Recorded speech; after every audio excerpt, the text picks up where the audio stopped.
As of today, I will be living here at Mother Base. Now my real trial begins. Zadornov was paying my room, board, and tuition, but he has since been captured.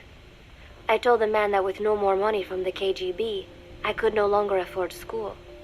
He bought my story, and when I said I would be willing to work, he took pity on me and let me stay. For some reason, Miller really pled my case. That was helpful, but the man is still a fool. His men are no better. They think their training makes them strong, but that kind of strength is nothing in the face of true power. And better yet, they wait on me hand and foot, believing I am just a schoolgirl. Looks like I won't be working too hard after all. Just today, while scouting out the living quarters, I saw a group of them in the corner of the deck making a fuss. Going over for a look, I saw they were feeding a kitten. A bunch of grown hard men, and they're the ones acting like schoolgirls. Look, isn't he cute? What is wrong with them? Disgusted, I just nodded and smiled. I must stay in character after all. I indulged their chit-chat for a few moments. Then one of them asked me to give the thing a name. They had just taken it from its mother. I named it Nuke. I improvised some nonsense about how our compassion for living things can help prevent wars.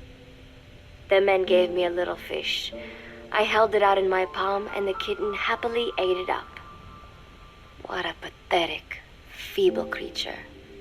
It sickens me. Today, Chico invited me to go fishing with the soldiers. I suppose finding one's own food does have its merit, but I prefer not to be involved in such a degrading task. And their prattling on about fishing being fun is nonsense. I'm not here to find playmates. Nevertheless, distasteful as it was, I went along in order to maintain my cover. Chico thrust a fishing pole into my hands, and we went up onto the deck where several soldiers had gathered. They welcomed us warmly. With so few women aboard Mother Base, I'm treated like a princess. No one suspects I am neither a teenager nor a student. It was nice and sunny, with a gentle breeze and waves. As I cast my line and waited for a bite, the soldiers began to ask me all sorts of questions. As always, I answered according to our predefined scenario, feigning a smile. As I sat there feeding them lies, the fish began to bite, and the soldiers began to focus on their prey. Chico had his bait stolen by a fish, and got so angry that he stood up and nearly fell into the sea. Everybody laughed. It almost made me want to join in too. At some point, I got a bite myself. The instant after I felt that first gentle tug, the fish yanked the line with astonishing strength, and I let out a cry of surprise. I thought he was going to be huge. It was my first time fishing, and I was a bit flustered, so the soldier beside me helped by supporting the pole from behind. "Reel it in," they shouted. I nodded, turning the handle as fast as I could. I wondered what kind of fish lived below the surface, and thought back to the deep sea dives I had to do as part of training. Those were difficult days, but I remember finding the multicolored fish gliding through the water incredibly soothing. After a hard fight, I pulled it up. To my surprise, it wasn't even half a vara, rather anticlimactic. But I wasn't doing it for fun, so I wasn't the least bit disappointed. Nuke was hovering nearby with an expectant look on his face, so I gave the fish to him. All in all, a thoroughly wasted day. Preparations are coming along nicely. No one suspects me of being the one to let Zadornov out of his cell. Today, Amanda and I taught Cecile how to make gallo pinto. It is a simple home-cooked dish consisting of black frijoles mixed with arroz. It is well known throughout Central America, not just in Costa Rica, so it is no surprise that a Nica like Amanda would be good at making it. But I was raised in the States from a very young age, and could hardly even remember my mother's gallo pinto. Having to make chit-chat with that clueless bird lover and the so-called revolutionary was excruciating. And, clueless or not, I will need to be especially careful around Cecile, the one who actually recorded that tape. Thankfully, Miller and his men seemed to believe I mistook the tape I found for one my friend made. In any case, one can never be too careful. Anyway, the three of us minced garlic and herbs, then cooked them in a pot with frijoles we'd soaked overnight. While waiting for them to cook, we sautéed onions and arroz in a frying pan. Cecile worked the frying pan according to Amanda's directions, but seemed a bit glum. She does have a knack for cooking, though. She is French, after all. We added water to the pan and watched the arroz begin to steam. While we waited, Amanda shared memories of her mother with us. They had been separated because of Samosa, but the taste of her mother's cooking was still fresh in her mind. When the frijoles were ready, we drained the water, stir-frying them with the rest of the vegetables. Quite a complicated process for home cooking. Nonetheless, it kept them occupied. The longer we sat and talked, the greater the chance of my arousing their suspicions. With women, it is not enough to just bat your eyelashes and giggle. It takes a lot of effort to divert attention. When the arroz was done cooking, we folded it into the frijoles and added salsa, stirring the mixture as it simmered. At this point, for some reason, the conversation turned to romance. Why does it have to be that way whenever women get together and chat? Cecile fancies herself to be well-versed in such matters, and gave Amanda all sorts of advice. It was harmless enough, until, to my irritation, she began pestering me whether there was anybody I liked. Not right now, I said, trying to dodge the question. But she pressed on. It's Snake, isn't it? I gritted my teeth and played it coy. Maybe. Cecile nodded and giggled. He is pretty sexy, isn't he? What a ditz. It's all I can manage to just survive. The thought of romance has never once crossed my mind. I have no interest in that kind of man. Soon enough, a rich aroma began to fill the room. The gallo pinto was ready. New came over and rubbed up against our legs, looking for a handout. Unfortunately, it was not the kind of food a cat would like. We let a few of the soldiers have a bite, and then headed off to the mess hall. The home-cooked flavor we'd achieved was a big hit with the men of MSF. Not that we are trying to impress them or anything. Even I could manage a dish like that. Snake enjoyed it too. Let me make this absolutely clear. I have no interest in that man. Football, or soccer as it is known in the States, is extremely popular here. It has not caught on yet in the US, but it has legions of rabid fans all across Latin America. These fans can get so rowdy that it is commonly believed El Salvador and Honduras went to war in 1969 over scuffles in a soccer match. In reality, tensions between the two countries were already high. The match was merely one of the sparks that set them off. But these people are so passionate about this sport that the story seems plausible. Predictably, many of the soldiers here are fans. They have apparently divided themselves into Costa Rican and Nicaraguan teams and started playing each other. To play, you need a ball and 2 goals. The R&D team built and set up simple goals on the deck. I had absolutely no interest, but Chico insisted that I come and watch. It was not a proper match by any means. The pitch was not even regulation size, but the players and spectators alike got pretty excited. They banged empty cans and shouted cheers through the handmade megaphones. It almost felt like carnival. Huey, the referee, blew a whistle to start the match.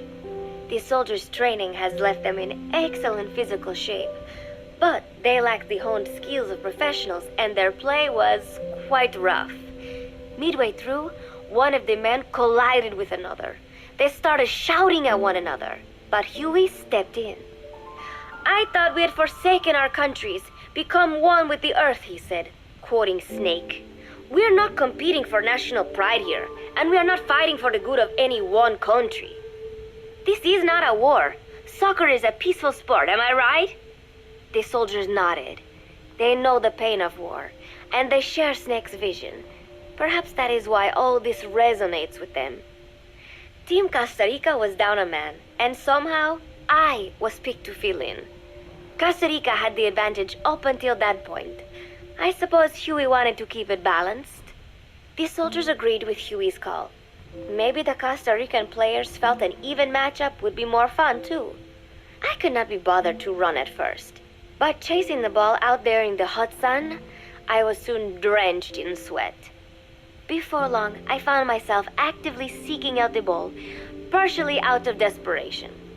I picked up a loose ball deep on the opponent's side of the field. Even though he's Nicaraguan, Chico cheered me on, yelling, "Go for it, shoot!" I launched the ball as hard as I could, only to have it blocked by the keeper. Disappointment only increased my determination. In the end, I didn't score a single goal, and Costa Rica gave up its lead. It was really close, though. We congratulated each other on a good match and sprawled out in the shade on the deck, exhausted. The ocean breeze felt so nice on my sun-soaked body. Nuke came over. It is one of his favorite spots, and stretched out next to me. And together, we watched fluffy white clouds drift lazily across the clear blue sky.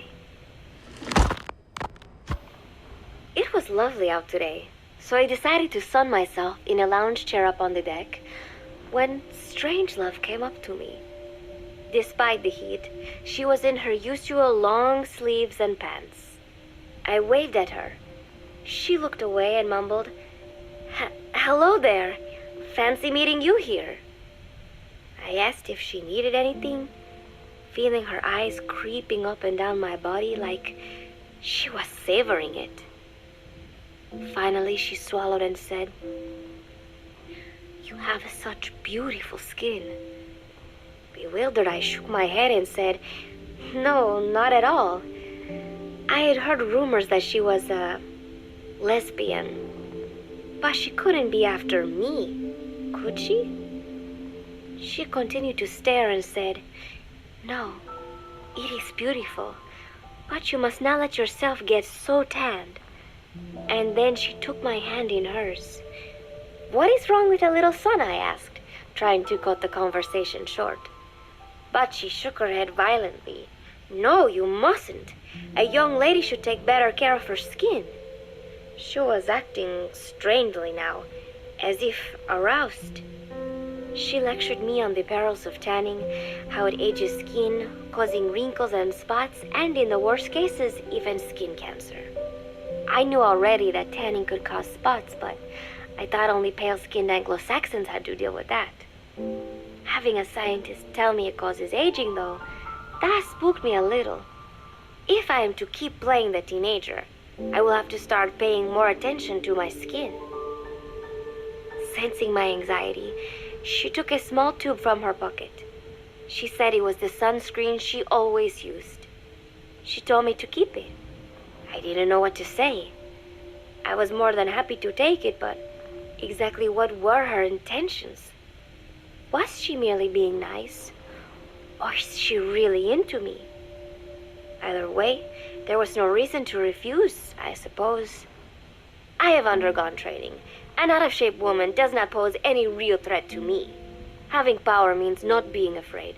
It is the same on a global scale. A country with nukes can dictate terms to a country without them. I thanked her and took the tube. Then she offered to put some on for me. She squirted some lotion onto her fingers and began rolling it into my chest. It happened so suddenly, and I was so taken aback that I did not even think to protest. She caressed my stomach with her long white fingers, then slid them upwards between my bikini-clad breasts. "What? Wait," I sputtered as her moist eyes met mine. She was beautiful. Somehow, I found myself captivated by this woman more than 10 years my elder. "Hold still," she whispered in my ear. I nodded silently, unable to refuse. My body went limp, motionless, as if in a trance. Gently, carefully, she rubbed the lotion all over my entire body. I shouldn't have enjoyed it, and yet I could not help myself.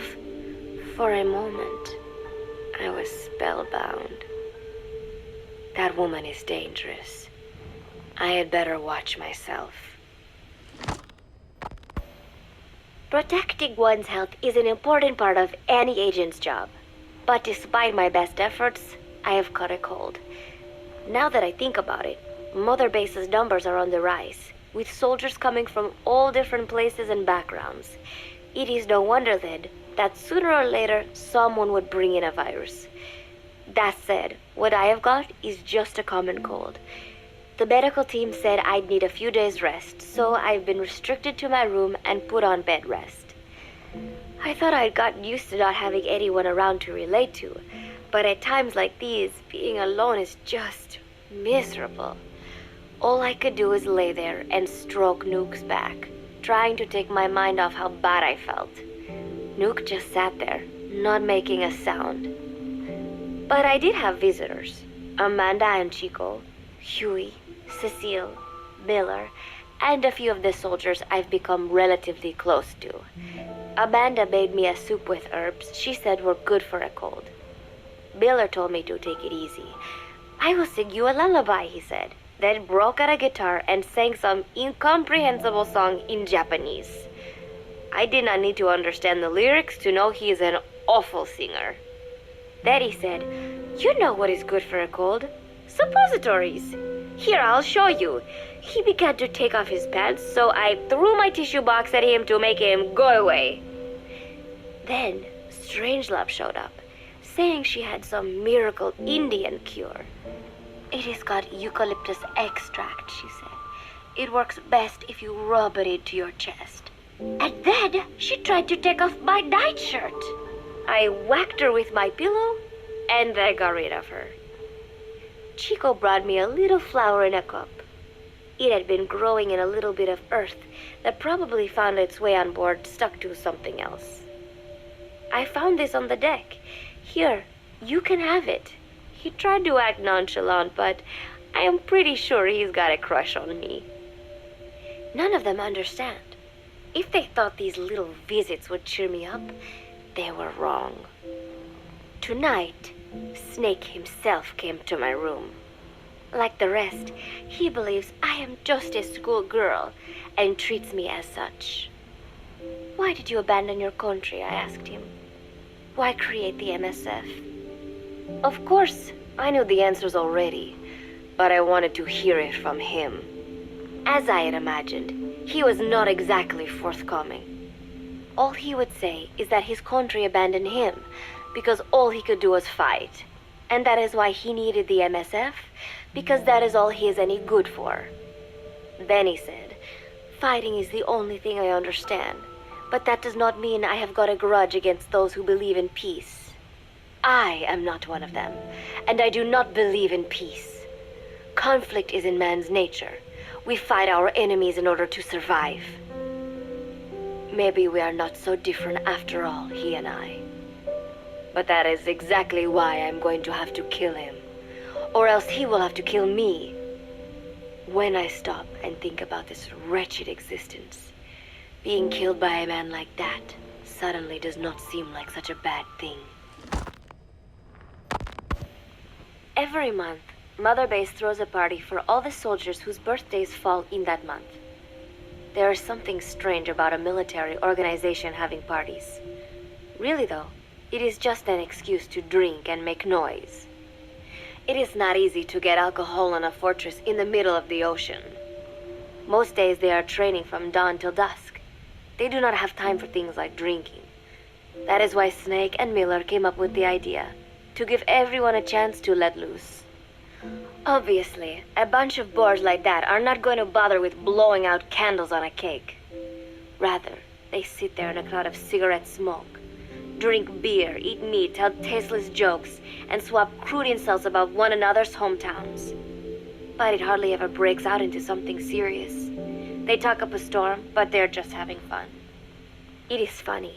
You have got members of FSLN rubbing shoulders with the UCLAs, people who once would have considered the other mortal enemies. I wonder if that is what makes Big Boss so popular. In leaving their countries behind, they leave their hatred for other countries too. Miller seemed a little protective of me. Hope they're not being too crude, he said. But soon enough, he too was drunk. He yelled, "Come here and take a look at the real Kazuhira Miller," then dropped his pants and mooned everybody. The other soldiers burst out laughing. I have never seen such a crude, ridiculous party before. And yet, all these people, laughing and acting the fool. Is this what they call peace? For some reason, I began to think about all that has happened since I came here. Fishing with Chico, cooking with Amanda and Cecile, playing soccer, having visitors when I caught a cold. When I stop and think about it, my time here has been the most peaceful of my life. But that is about to end. I cannot imagine he will be willing to negotiate. It seems I am to fight the legendary Big Boss. I do not know if I'll be able to beat him, but if I have to choose between death and defying Cypher, I will gladly choose death. The thought of dying does not scare me, but if I disobey my orders, the fear and despair awaiting me will be far worse than anything I can imagine. It was Cypher who took me in as an orphan, gave me food and a place to live. His orders may have been unreasonable, but I will never repay my debt entirely. It seems I have no choice. I must fight this man. I must fight Snake. Do you know Miller, Snake's right-hand man? Apparently has got at least one serious weakness. He is an insatiable womanizer. He does not bother me, most likely because he considers teenagers off limits. But he has hit on every single one of the few female soldiers here at Mother Base. They ought to be telling him where to stick it, but end up falling for it so easily. I think some of it stems from the fact that he is actually not that bad looking. Anyway, today, that nasty habit got him in trouble. He and Snake got into one of their rare fights, and I was there to see it. They burst out of the showers, completely naked, trading punches. I am no child. The sight of a naked man does not make me blush, but this was something else. "Maybe this'll teach you," Snake yelled as he slammed his fists into Miller's chest. I heard later that apparently he had been two-timing someone, and that same someone had gone to Snake with her troubles. As I see it, it is her own fault for letting herself be deceived like that. If she is too dumb to see through Miller's lies, then she got what she deserved. But this was not the first time it had happened, or the second, and Snake read Miller the riot act. Miller argued back, and what began as a shouting match turned into a fist fight. "You son of a bitch," Miller yelled as he swung. "Not bad," said Snake, smiling, "but not good enough." And then he was back on the offensive. They had already been at it pretty hard in the showers, and their bodies were covered with bruises. Both of these men had been trained for war, their bodies deadly weapons. They were each bleeding from a dozen places. All this from a fist fight. Even so, it was far less gruesome than if they had given it their all. It was obvious that one of them would be dead were they fighting for real.